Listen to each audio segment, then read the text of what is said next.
साहब, अब तक ट्रेन से उतरा क्यों नहीं? डिब्बों की खिड़कियां तो खोली है, लेकिन उससे झांकता हुआ कोई सिर क्यों नहीं नजर आ रहा? मसला समझने के लिए स्टेशन मास्टर पहले डब्बे का दरवाजा झटके से खोलते हुए अंदर दाखिल हुए।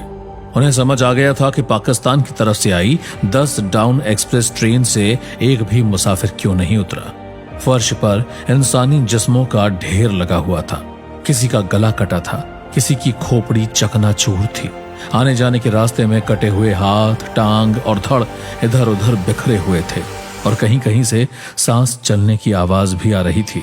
अमृतसर आ गया है, यहाँ सब हिंदू और सिख है, पुलिस मौजूद है, डरो नहीं। आश्वासन की इस आवाज पर भरोसा कर लाखों के बीच से एक औरत उठी और पास ही पड़े अपने पति के कटे हुए सर को सीने से दबोचकर चीखें मार मार कर रोने लगी। इसके बाद स्टेशन मास्टर ने बच्चों को अपनी मरी हुई मां से लिपट कर रोते देखा। मर्दों को लाशों के बीच से अपने बच्चों का शव ढूंढते देखा। लाशों से भरी इस ट्रेन के आखिरी डिब्बे पर सफेद मोटे अक्षरों में लिखा था, यह पटेल और नेहरू को हमारी आजादी का तोहफा है। ये घटना है उस दिन की जब पूरा देश आजादी का जश्न मना रहा था, 15 अगस्त 1947।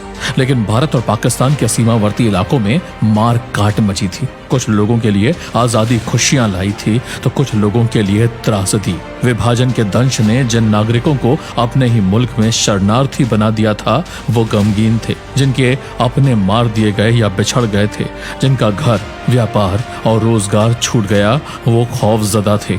स्वतंत्रता संग्राम की अगुआ महात्मा गांधी टुकड़ों में मिली इस आजादी की पीड़ा को समझते थे।